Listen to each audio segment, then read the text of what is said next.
It has come to our attention that problems revolving teenagers are on the rise, especially teen suicides. Our intention is to help raise awareness to help people on social media platforms to tell them about the reality of what's happening in the real world. As we help raise awareness, we also benefit from using social media safely and help to avoid dangerous situations. In this first article, we will understand that the misuse of social media platforms can cause problems that can take lives for granted.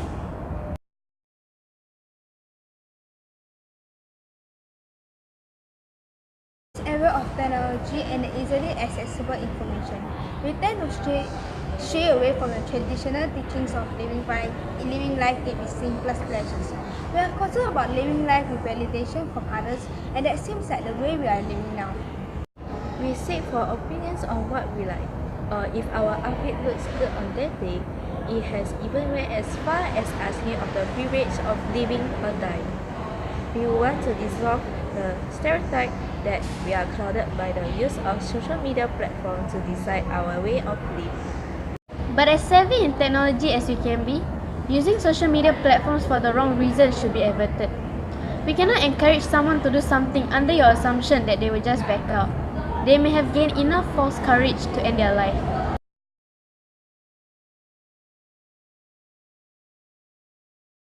Article 1 is about a suicide caused by a poll that she had requested her social media followers to vote on.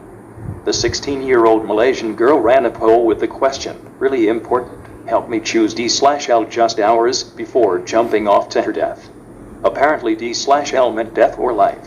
69% of her followers chose D, and that was counted as a bidding of suicide by Malaysian authorities.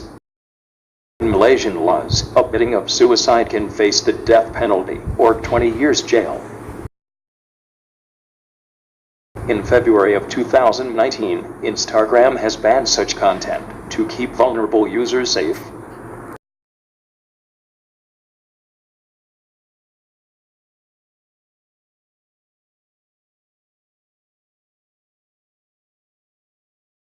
Opinion, I feel like she should have sought professional help before polling, because maybe things would be different.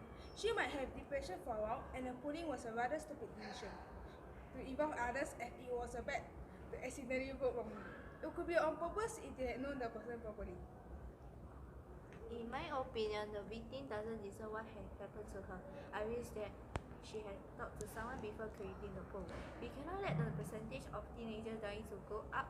We all need to start taking action to listen and pay attention to science and system before it's too late.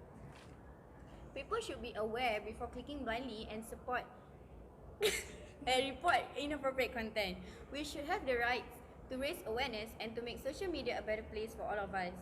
To have an opinion, we don't know if they mean anything to others, but you never know if your opinion might save a life. Be kinder online, enjoy the good things created online, and think before you click. In my opinion, anyone's life, be it someone else's or your own, should never be taken for granted. No matter how painful life gets, there will always be a better solution if you believe in something. Tell someone about the problems that you face, it always helps. Making polls are misguiding the stigma of the teen suicides in the world. We all need the help we can get to understand that the decision to live or die is not to be messed with.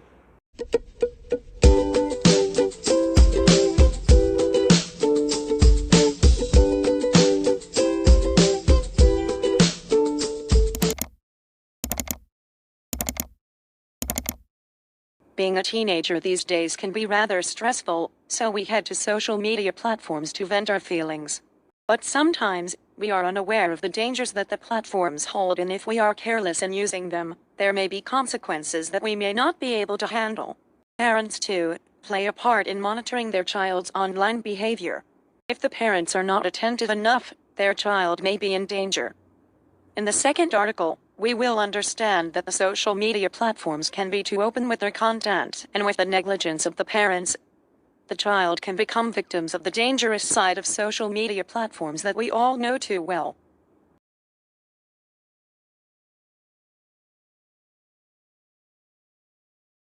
We can observe in this generation that majority of us are avoiding to talk to our parents regarding the problems that we face, whether it's within ourselves or on the outside. What we can hold in is no doubt astounding, but we release them in bouts of self-destruction, self-depreciation, and self-doubt. The act of not sharing our feelings can lead to misunderstanding, and without further grasping, the amount of compassion towards one another can actually become lethal. Communication between parent and child works in both ways. Trust is usually involved. Ask what is wrong, then we respond as such. But some parents do not talk to their children about the experiences that they have, or the concerns they may have about their children, and just leave them to their own devices. The children end up turning to bad companies and influencers, entering social media platforms and chatting with strangers, or just to dig deeper as to why they feel so down all the time, finding many reasons why they can just off themselves. Article 2 is about the suicide of Molly Russell. Molly was 14 at the time of her death, and her cause of death is not mentioned for safety purposes. People were concerned that social media companies such as Snapchat were contributors of teen suicides in recent times. Ian Russell, the deceased's father, mentions that the social media platforms that his daughter was using was partly to blame for her death, due to discoveries of distressing materials found in her Instagram accounts. Article also mentioned that younger users should not have access to such content, and parents should be aware of their children's behaviors on the internet. In the past 3 years, the reports of bullying in social medias rose from 6 to 11%. Snapchat has also spoken up, saying that their content will be authoritative and offer a sense of safeguarding against harmful content.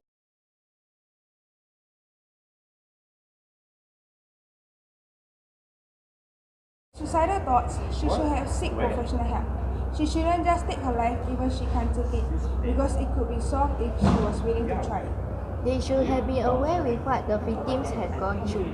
She has been suffering for a while, and while social media can partly take the blame, the parents should have been more attention towards her online behavior.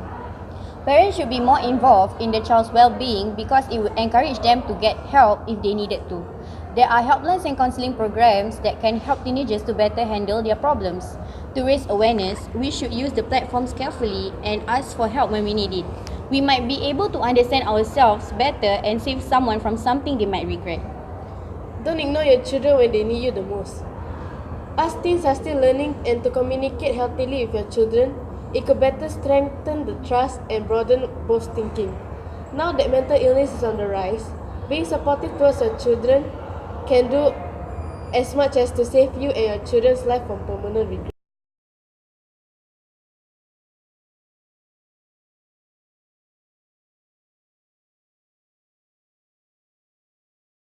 The difference between Article 1 and 2 is where the fault lies. We cannot blame the victims of the incident about what they have done, but truthfully, social media platforms are going to have to take part of the blame because of the way they are very open about their content. We understand that they would like to broaden the way people think with the ease of technology, but we cannot believe everything we see online. We should not be ignorant towards our behavior in social media platforms, because one thing may lead to another. Be kinder to others online, and be careful where you click, because one click is all it takes to change someone's life.